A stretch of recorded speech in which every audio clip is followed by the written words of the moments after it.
अनंत टिप्या refresh व्हा. माझं deposit जप्त करण्याची भाषा करणाऱ्यांना माझ्या मताधिक्यापर्यंत पोहोचता आलं नाही असा टोला हाणत विरोधकांवरती चौथ्यांदा आमदार म्हणून विजयी झालेल्या दीपक केसरकर यांनी विरोधकांवरती हल्लाबोल केला आहे. मी आता या मिरवणुकीत वगैरे मला शेवटचा स्कोअर कळू शकला नाही, परंतु 2/3पेक्षा जास्त बहुमत हे आम्हाला मिळेल स्पष्ट. आणि कदाचित अशी पाळी सुद्धा येईल की विरोधी पक्षनेता हे पद सुद्धा घेण्या एवढं बहुमत हे त्यांच्या कुठल्याही घटक पक्षाकडे राहणार नाही. आणि जी एक सहानुभूतीची लाट होती पवारसाहेबांच्या बाजूने ती सुद्धा पूर्णपणे ओसरलेली आहे. पवारसाहेबांच्या ज्येष्ठ नेत्याने त्याच वेळेला जे म्हटलेलं होतं की मी आता रिटायरमेंट घेणार, या विधानसभेपूर्वी घेतली असती तर त्यांचं ते महात्मा, कारण मी सुद्धा एक पवारसाहेबांचा चाहत आहे, तसंच राहिलं असतं. आणि त्याच्यामुळे ज्या प्रकारे त्यांची घसरण झाली या निवडणुकीमध्ये ती त्यांच्या एकंदरीतच त्यांचा जो दबदबा आहे त्याला शोधण्यासारखी बिलकुल नव्हती. आणि त्याच्यामुळे मला असं वाटतं 2 गोष्टी त्याच्यामध्ये अतिशय स्पष्ट झाल्या. बाळासाहेबांचे खरे वारसदार हे एकनाथ शिंदेच आहेत, एक शिवसैनिक म्हणून. बाळासाहेबांची इच्छा काय होती की एक शिवसैनिक महाराष्ट्राचा मुख्यमंत्री व्हावा, ते करून दाखवलं एकनाथ शिंदे साहेबांनी. पण एवढंच नाही तर त्यांनी समर्थपणे ती जबाबदारी पेलली आणि विजयातच आपल्या संपूर्ण टीमला घेऊन गेली. आणि कोणाच्या बाजूने शिवसैनिक आहेत हे सुद्धा आता स्पष्ट झालेलं आहे. आणि त्याच्यामुळे आता तरी त्यांच्यावर जे घाणेरडे आरोप केले जातात, आता लोकांच्या लक्षात आलेलं असेल की बाळासाहेबांचा विचार सोडल्यानंतर काय होतं. आमच्याही सुरुवातीला लक्षात आलं होतं, त्यांच्या उशिरा लक्षात आलं, एवढाच फरक आहे. आता सगळे शिवसैनिक हे एकवटलेले आहेत आणि शिवसेना बाळासाहेबांच्या काळात होती तशी पुन्हा शिवसेना उभी राहील, कारण त्यांच्याकडे एक सच्चा शिवसैनिक आहे जो हे करून दाखवू शकेल. शेवटी ही जबाबदारी कोण देत असतं? मुख्यमंत्री महोदय देत असतात. तर ह्याच्यावर आपण काहीच बोलू शकत नाही. आपल्याला मंत्री बनवायचं की नाही हाच निर्णय त्यांचाच असतो आणि कुठलं खातं द्यायचं हा निर्णय सुद्धा त्यांचाच असतो. खरं तर ज्यावेळेला मी शिक्षण खातं स्वीकारलं त्यावेळेला मी फारसा त्याच्यामध्ये थोडासा नाराजच होतो, कारण हे माझं एक्सपर्टाईज नव्हतं. माझं एक्सपर्टाईज पर्यटन असू शकतं, कृषी असू शकतं, वेगवेगळे विभाग माझे, त्याच्यामध्ये मी उत्कृष्ट काम केलेलं आहे. पण शिक्षण क्षेत्रात मी कधीच काम केलेलं नव्हतं, मी शिकून घेतलं आणि ते त्याच्यामध्ये संघटनांनी मोठा रोल केला. आणि सगळी मुलं ही आपल्या घरची मुलं आहे असं समजून मी मुलांसाठी विविध सुधारणा केल्या आणि त्याच्यामुळे लोकांनी सुद्धा ते ॲप्रिशिएट केल्या. त्याच्यामुळे हे मागणी करतात. पण मी काय एवढा मोठा नाही, जे काय खातं मिळेल आणि मंत्री बनवतात की नाही हे सुद्धा मला माहिती नाही. मंत्री बनवलं तर जे काही खातं देईन मी स्वीकारेन. शिक्षण खातं मिळालं तर मला आनंदच होईल, परंतु आमच्या कोकणातलं एखादं खातं त्याला जोडलं गेलं तर मला अधिक आनंद होईल. कारण कोकणासाठी काम करणं हा माझा एक पॅशन आहे आणि ते पॅशन मला असं सुद्धा वाटतं की ती मुख्यमंत्र्यांची संकल्पना आहे कोकणासाठी वेगळं डिपार्टमेंट क्रिएट करायचं. त्यांनी महामंडळ क्रिएट केलं आहे, पण ते जर डिपार्टमेंट म्हणून त्याचं कन्व्हर्जन झालं तर त्या डिपार्टमेंटमध्ये काम करायला मला आवडेल. कारण चांदा ते बांधा असेल, सिंधुरत्न असेल, मी हा बदल घडवून दाखवलेला आहे कोकणावर. त्याच्यामुळे मला कुठलंही खातं समजा मंत्री केलं तर कुठलंही खातं द्यायचं असेल तर मी कोकणाशी संबंधित खातं मागेन. आम्हाला तर शिंदे साहेब असंच वाटतं आणि फडणवीस साहेब सुद्धा असंच वाटणार, कारण दोघांची जोडी आहे. 2 मुख्यमंत्री करता येत नाहीत, त्याच्यामुळे आमची सुद्धा द्यायची होते. शिंदे साहेबांनी कामगिरी करून दाखवली, त्यांच्या नेतृत्वाखाली ही निवडणूक लढवली गेली. त्याच्यामुळे त्यांनी एक वेगळी इमेज या सरकारची निर्माण घेतली आणि खूप मेहनत घेतली. तर त्यांच्या मेहनतीचा सुद्धा विचार हे सर्वांनीच केला पाहिजे, कारण भाजप मोठा पक्ष आहे, आमचा पक्ष लहान आहे. परंतु एकंदरीतच मोदी साहेब ज्या पद्धतीने आणि आपले अमित शहा साहेब ज्या पद्धतीने निर्णय घेतात, मला खात्री आहे की ते शिंदे साहेबांना न्याय देतील. केवळ माझ्या विरुद्ध उभे राहिले म्हणून मी कोणालाही त्रास देणार नाही. मात्र जर त्यांनी शेतकऱ्यांना रुबाडलं असेल, कोणी जर मनी लॉन्ड्रिंग केलं असेल तर त्याची चौकशी झालीच पाहिजे, कारण तो पब्लिक मनी असतो. जिल्हा बँकेचा पैसा हा पब्लिक मनी आहे आणि तो जर कोणी लुबाडला असेल तर मनी लॉन्ड्रिंगची केस झालीच पाहिजे. ती हा इलेक्शनशी संबंधित नाही, इलेक्शनच्या पूर्वीचा विषय. आणि ज्या लोकांनी शेतकऱ्यांना फसवलेलं आहे त्यांच्या संदर्भातल्या कंप्लेंट या इलेक्शनच्या पूर्वीच्या आहेत, त्याच्यामुळे त्याचा या इलेक्शनशी काही संबंध नाही. त्यामुळे माझ्या शेतकऱ्यांना कोण नडत असेल, त्यांचं कोणीतरी जमीन हडपत असेल तर त्याला मी सोडणार नाही, 100% सोडणार नाही. आमची जबाबदारी जास्त वाढलेली आहे. खासदार आणि 3 आमदार हे सिंधुदुर्ग जिल्ह्यातले एकाच पक्षाचे म्हणजे महायुतीचे, आणि त्याच्यामुळे कुठल्याही परिस्थितीमध्ये आम्हाला विकास करायलाच लागेल आणि त्याचं 6 महिने 1 वर्षात करायला लागेल. ते आम्ही निश्चितपणे करू. आणि एकच सांगतो, अनेक वेळेला अशा मुलाखती देत असताना अनावधानाने कोणाची तरी नावं राहून जातात. कोणी रागवण्याचं कारण नाही. अनेक लोकांनी काम केलेलं आहे. माझ्या तर सर्वच सहकाऱ्यांची नावं मी घेतलीच नाही. यांनी उत्कृष्टपणे निवडणुकीची यंत्रणा आखली. जे आमच्या पक्षाचे जिल्हाध्यक्ष आहेत, तालुकाध्यक्ष आहेत, विभाग प्रमुख आहेत, शाखा प्रमुख आहेत, कुठल्याही अपेक्षा न ठेवता, कुठलाही मानपान न ठेवता एका होस्टच्या भूमिकेमध्ये ते सातत्याने वावरले.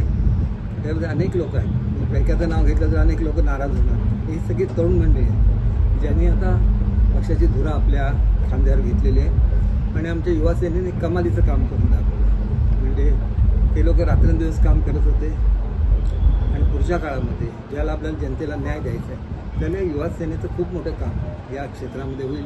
कारण माझ्या अनेक योजना या सर्वसामान्य लोकांना न्याय देणाऱ्या असतात, त्यांना रोजगार देणारे असतात, महिलांना रोजगार देणारे असतात आणि याच्यामध्ये चांगलं असं काम ही युवा मंडळी करून दाखवतील अशी माझी अपेक्षा आहे. त्याच्यामध्ये सुरेश परब आहेत, विद्या परब आहेत, असंख्य आमचे कार्यकर्ते आहेत. सूर्यजींसारखा एक चांगला कार्यकर्ता, नव्याने आलेले आमच्याकडे शिरोड्याचे परब आहेत, अनेक असंख्य लोकांची नावं घेता येतील. जसं या सिनियर लोकांनी जी कामगिरी केली तशीच युवासेनासुद्धा आमची चांगली काम करते.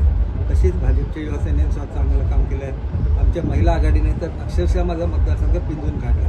कारण मी तर इथं येऊ शकत नव्हतं, माझ्यावर अनेक जबाबदाऱ्या होत्या. त्याला ही जबाबदारी महिला सेनेने आमच्या केली. BJPच्या महिला सेनेने चांगली कामगिरी, आमच्याकडे नीता सावंत होत्या, मोरे मॅडम होत्या, लोह मॅडम आणि असंख्य त्यांचे सहकारी, सगळ्यांची नावं मी घेऊ शकत नाही. तीच कामगिरी BJPच्या सुद्धा सेनेने बोरगावकर मॅडमच्या नेतृत्वाखाली करून दाखवली आणि सगळ्यांच्या टीमवर्कचा हा परिणाम होता की ज्या लोकांनी माझं डिपॉझिट जप्त करायच्या बढ्या मारलेल्या होत्या त्यांच्या दोघांच्या एकत्रित मतापेक्षा कितीतरी अधिक मतं मला स्वतःला मिळालेली आणि त्याच्यामुळे कोणी उपटकुटुंबाने यावं आणि इलेक्शन लढवावं अशी परिस्थिती राहिलेली नाही. लोक कोण कसं आहे हे ओळखतात आणि त्याच्यामुळे एका उमेदवाराने पराजयाची हॅट्रिक केली आणि दुसऱ्याचं कौतुक मला असं आशीर्वाद मीडियावर केलं जात होतं. एक मीडिया असं आहे की कोणाला आपण विकत घेतलं जाऊ आणि मला तर माझ्या ओळखीची लोक आहेत, मला आश्चर्याचा धक्का बसला.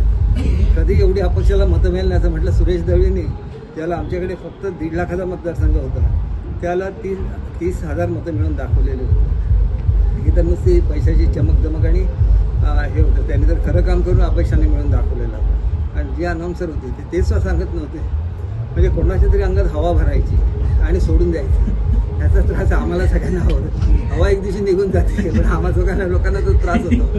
आता ते 2 लाखाचे फटाके आणि ट्रकभर मागवलेला गुलाब काय करायचं हा काही कोणाला हिणवायचं नाही. तर राजकारण एवढ्या खालच्या पातळीवर कोकणात कधीच गेलेलं नव्हतं. ते ह्या इलेक्शनमध्ये गेलं. एक तरुण पिढी बर्बाद होण्याची शक्यता होती, ते आम्ही वाचवू शकलो. हे मला ह्या निवडणुकीमधलं सगळ्यात मोठं यश मी मानतो. आणि जे लोक बाहेरून येतात आणि केवळ स्वार्थासाठी राजकारणामध्ये असतात त्यांनी आता जरी याच्यापासून धडा घ्यावा, आपल्या मूळ गावी परत जावं. सावंतवाडी त्यांना कधीही स्वीकारलं. त्याचा क्लिअर कट मेसेज मी का बोलतोय. गेली 6 महिने वर्षभर माझ्या बदनामीचा एक षडयंत्र या लोकांनी रचलेलं होतं. स्वतः त्यांचं कॅरेक्टर अतिशय खराब असतं. त्यांनी माझ्यासारख्या माणसाबद्दल बोलणं हे सुद्धा पाप आहे. आम्ही आमच्या घरची सगळी श्रीमंती सोडून या राजकारणाला स्वतःला झोपून घेतलेलं आहे आणि त्याच्यामुळे मला एवढंच सांगायचं आहे की आज लोकांचं प्रेम आहे, लोकांचा विश्वास आहे म्हणून मी तरुण जाऊ शकलो. नाहीतर कठीण अशी परिस्थिती निर्माण करून ठेवलेली होती आणि त्याच्यामुळे मी असं देवाकडे प्रार्थना करतो की असे विरोधक कोणालाही लागू नये. हे सावंतवाडीच्या जनतेचं प्रेम आहे, इथल्या मतदारांचं प्रेम आहे. त्याच्यामुळे सतत 4 वेळा विजय झालेला आहे. आदरणीय मुख्यमंत्री एकनाथजी शिंदे साहेब आणि उपमुख्यमंत्री देवेंद्रजी फडणवीस साहेब यांनी अगदी आमचं सरकार स्थापन झाल्यापासून खूप काम केलेलं आहे आणि हे करत असताना लोकसभेमध्ये जे खोटं परसेप्शन सेट केलं गेलं त्याला चोख उत्तर हे त्यांनी पुढच्या काळामध्ये दिले. अनेक चांगल्या योजना आणल्या, लोकांची मनं जिंकली आणि त्याच्याचबरोबर महाराष्ट्र एक प्रगतीच्या दिशेने वाटचाल करायला लागला. त्याला अजितदादासुद्धा आमच्यामध्ये सामील झाले आणि एक चांगलं इक्वेशन हे आमच्या सरकारचं आहे आणि हे सरकार जनतेला न्याय देऊ शकेल असा एक विश्वास सरकारने निर्माण केला. त्याच्यामुळे एकतर्फी आणि एक हाती विजय या सरकारला मिळालेला आहे. आमच्या जिल्ह्यापुरतं बोलायचं झालं तर आदरणीय नारायण राणे साहेबांचं अनेक वर्षाचं नेतृत्व आहे. महाराष्ट्राचे मुख्यमंत्री म्हणून काम केलं, केंद्रीय मंत्री म्हणून काम केलं आणि आम्हीसुद्धा मंत्री म्हणून 2 वेळा मंत्रिमंडळात काम केलेलं आहे. त्यावेळेला दोघं आम्ही एकत्र येतो आणि पालकमंत्र्यांची साथ मिळते. त्यावेळेला निश्चितपणे एक चांगला असा बदल या जिल्ह्यामध्ये होऊ घातलेला आहे. हे मतदारांच्या लक्षात आलं, मतदार आमच्यावर राहिले. अनेक जे युवक आमचे फळी आहे, ज्याच्यामध्ये संजीव सारखा तरुण माजी नगराध्यक्ष आहे, लखमराजेंसारखे राजघराण्याचे सुपुत्र आहेत, महेश आमचे सारंग यांच्यासारखा एक उत्कृष्ट त्या ठिकाणी संघटन कौशल्य असलेला तरुण नेता आहे, मनीष दळवींसारखे जिल्हा बँकचे अध्यक्ष आहेत, ज्यांनी उत्कृष्ट काम केलं, आमचे जिल्हा प्रभाकर सावंतजींसारखे एक चांगलं नेतृत्व जे BJPमध्ये काम करतं त्यांनी चांगली साथ दिली आणि असंख्य आमचे सरपंच, उपसरपंच, पदाधिकारी सर्वांनीच उत्कृष्ट कामगिरी केली आणि या खेपेला त्याच्यामुळे लीड वाढलं. दर खेपेला मी 71,000 मताने 71,000 हे मला ॲव्हरेज मतं मिळतात. या खेपेला मतदान जास्त झालं आणि हे मला वाटतं 80,000च्या पुढे हे मतं गेलेले आहे. तर हे श्रेय या सर्व तरुण मंडळींचं आहे, त्यांच्या संघटन कौशल्याचं आहे आणि मुख्य म्हणजे सावंतवाडीच्या जनतेचा जो विश्वास आहे तो त्यांनी कायम राखला. तुम्ही आतासुद्धा बाजारातून मी येताना बघितलं असेल की आपल्या घरातला एक मनुष्य आमदार झाला ही भावना त्यांची असते आणि ती अटॅचमेंट माझी नेहमी राहिलेली आहे. मला जास्त आनंद झाला तो निलेशजींबद्दल. निलेशजीने अत्यंत विपरीत परिस्थितीमध्ये विजय खेचून आणला आणि वैभव नाईकसारख्या एका दिग्गज आमदाराला हरवणं सहज आणि सोपी गोष्ट नव्हती, कारण ते सातत्याने फिरत असतात, लोकांमध्ये असतात. नितेशजी तर निवडून येणारच होते, त्यांची चांगला संपर्क त्यांचा ते विद्यमान आमदार आहे आणि त्यामुळे एकंदरच संपूर्ण कोकणामध्ये चांगलं असं यश हे शिवसेनेला मिळालेलं आहे, भाजपला मिळालेलं आहे. एक गोष्ट लक्षात घेतली पाहिजे की बाळासाहेब ठाकरेंचा खरा वारस कोण, याचं उत्तर हे जनतेने मतपेटीतून दिलेलं आहे. आता त्यांना काहीही बोलता येणार नाही, कारण बाळासाहेबांची स्वतःची इच्छा होती की माझा शिवसैनिक महाराष्ट्राचा मुख्यमंत्री झाला पाहिजे आणि त्या शिवसैनिकाने अशी एक अलौकिक कामगिरी करून दाखवली की त्यांच्या नेतृत्वाखाली झालेली ही निवडणूक त्यांनी एक हाती जिंकून दाखवली.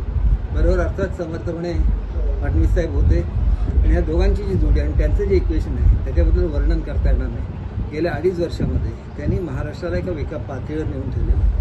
त्यानंतर अजितदादासुद्धा आमच्यामध्ये सामील झाले, त्यांनी चांगला परफॉर्मन्स आणि लोकसभेमधलं अपयश पूर्णपणे धुवून काढलं आणि चांगलं असं यश या निवडणुकीमध्ये मिळवलं आणि आपण एक तरुण उभरतं नेतृत्व आहे हे सुद्धा त्यांनी सिद्ध करून दाखवलं.